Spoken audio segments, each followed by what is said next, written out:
GoviEx, Africa-focused uranium company. 3 projects, 2 of them are mine permitted already. So we've got our Madaouela project in Niger, feasibility study done, very much looking at where the debt structure was going to on that project. Our Muntanga project down in Zambia, also mine permitted, fully moving forward on a feasibility study there. That will be done by the September of next year. And then we've got our exploration play in Mali, Valea.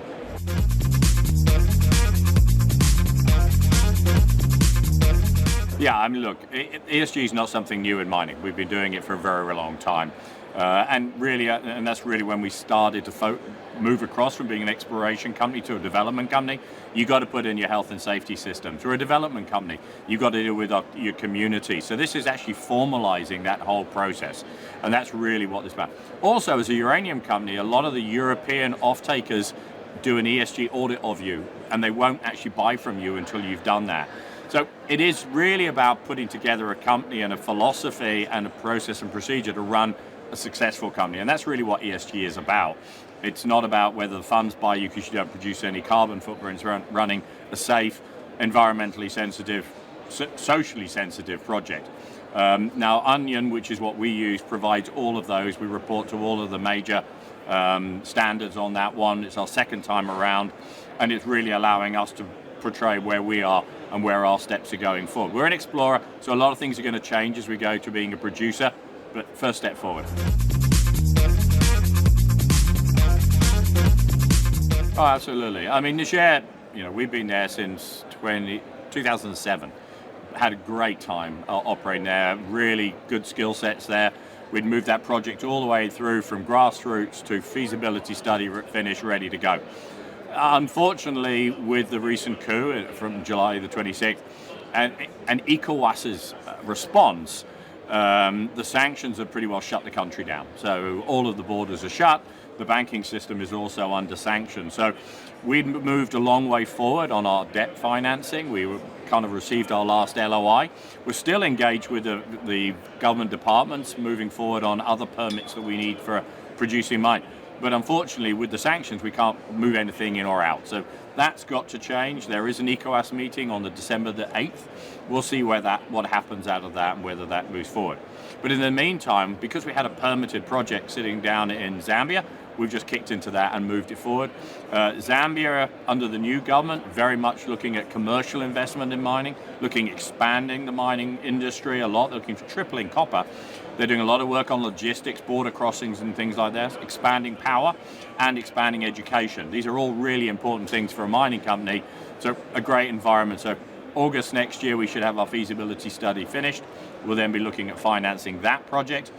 Mali, exploration, again, slightly on hold as the government's mandated a complete change in the mining code. Once that's resolved, then we can get back onto renewing our permits. So the MRE was the first stage for us. When it was mine permitted, there were 4 of the 5 deposits were done.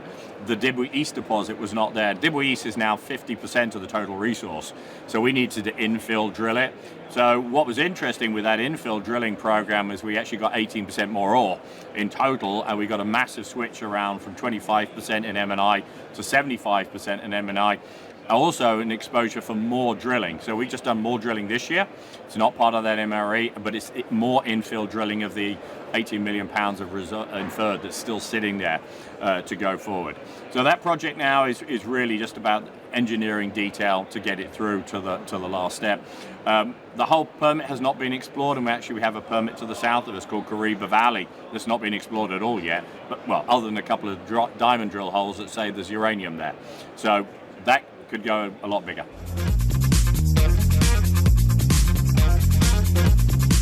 Next step will be that feasibility study.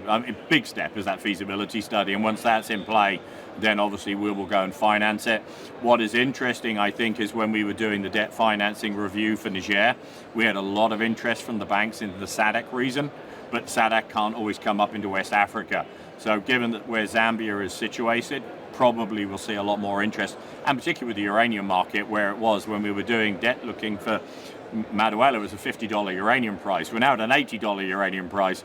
Completely changes the economics of these projects.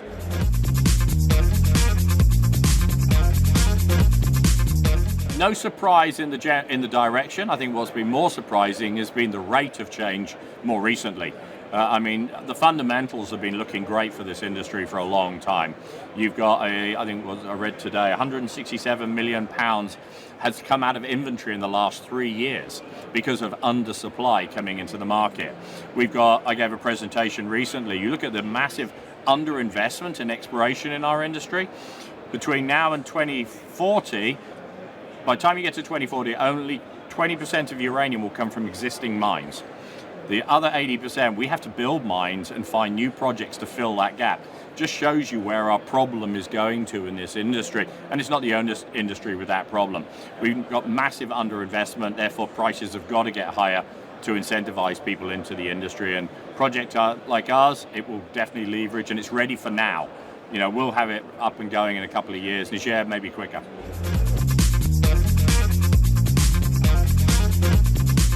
Well, I think so from a valuation point of view, I mean, we are, you looked at the PEA that came out, it's now no longer a valid document because we got the MRE out, but at about $80 uranium, you're looking at about $350 million value for Muntanga.